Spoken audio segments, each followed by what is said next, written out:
सच्चे भक्त की पुकार। बहुत समय पहले की बात है। गांव में बहुत ही विद्वान पंडित जी रहते थे जो प्रतिदिन खाटू श्याम जी के भजन करते थे। गांव के लोग उनसे इतने प्रभावित थे कि वो भी रोज उनके द्वारा गाए जाने वाले खाटू श्याम जी के भजनों में सम्मिलित होते थे। एक दिन की बात है। पंडित जी मंदिर में भजन करने के बाद अपने घर की ओर जा रहे थे। तभी एक चोर ने उन्हें रास्ते में पकड़ लिया और उनसे धन मांगने लगा। पंडित जी ने कहा, मैं तो एक भक्त हूँ और खाटू श्याम जी के भजन गाता हूँ, मेरे पास धन नहीं है। लेकिन यदि तुम चाहते हो कि तुम्हें अपार धन और संपदा मिले तो मैं तुम्हें इसका एक मार्ग बताता हूँ। चोर बोला, जल्दी बताओ पंडित जी। पंडित ने कहा, यहाँ से कुछ दूरी पर एक मंदिर है। वहाँ पर श्याम नाम का बालक रोज खूब सारे आभूषण पहनकर आता है। जब भी वो आए तो तुम उसको लूट लेना और उसके सारे आभूषण और गहने चुरा लेना। पंडित की यह बात सुनकर चोर अत्यंत खुश हुआ। अगले ही दिन चोर प्रातःकाल ही अपना भोजन साथ में लेकर घर से निकल गया। मन ही मन सोच रहा था, आज तो मैं उस श्याम नाम के बालक को पकड़ ही लूंगा और उसके सारे आभूषण लूट लूंगा। चोर मंदिर के पास में ही छुपा रहा।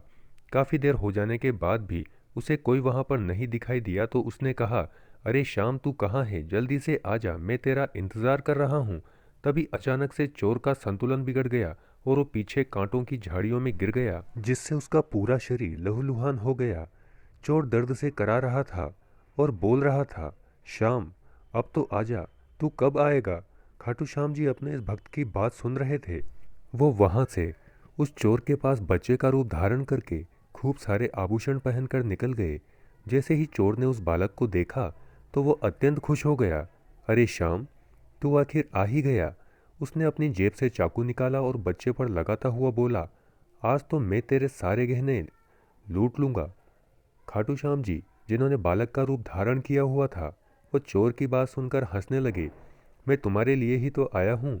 चोर ने उस बच्चे से, जो कि खाटू श्याम जी का ही रूप था, उससे सारे गहने ले लिए और हंसी खुशी अपने घर की ओर निकल गया। सबसे पहले वो उस पंडित के पास गया जिसने उसे इस बालक का पता बताया था और अपने द्वारा चुराए गए गहनों में से आधे गहने उसने उस पंडित को दे दिए और पंडित से कहा, आपने जो बताया था मैंने वैसा ही किया। मैंने उस श्याम नाम के बालक से सारे गहने लूट लिए। पंडित उस चोर की बात सुनकर अचरज में पड़ गया कि मैंने तो इसे बेवकूफ़ बनाया था।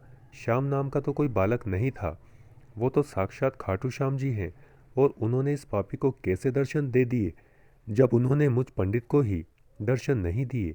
लेकिन चोर की सत्यता परखने के लिए पंडित उसके साथ चला गया। चोर ने पंडित जी से कहा, आओ यहाँ पर छुप जाओ। दोनों वहाँ पर छुप रहे थे। पास में कांटों की झाड़ियाँ लगी हुई थी, इस कारण से दोनों लहूलुहान हो गए। दोनों के मुंह से बस यही निकला, श्याम, अब आ जाओ, श्याम, अब आ जाओ। पंडित ने देखा कि एक बच्चा बहुत सारे आभूषण पहने हुए वहाँ चला आ रहा था। यह देखकर पंडित समझ गया कि चोर वाकई में सत्य कह रहा था। यह सब देखकर पंडित जी की आंखों में आंसू आ गए। पंडित जी चोर के पैरों में गिर गए और उससे बोले, जिसे देखने के लिए मैंने अपनी पूरी जिंदगी निकाल दी, लेकिन आज तुम्हारी वजह से मुझे भी खाटू श्याम जी के दर्शन हो गए। तुम धन्य हो, सही मायने में तुम सच्चे भक्त हो। दोस्तों, इस कहानी से हमें ये सीख मिलती है, अगर आप भगवान को सच्चे हृदय से याद करते हो तो भगवान आपकी पुकार जरूर सुनते हैं और आपकी सभी मनोकामनाएं पूरी करते हैं। आपको हमारी ये कहानी कैसी लगी कमेंट करके हमें ज़रूर बताएं। और आप भी खाटू श्याम जी के भक्त हों तो कमेंट बॉक्स में जय श्री श्याम जरूर लिखें।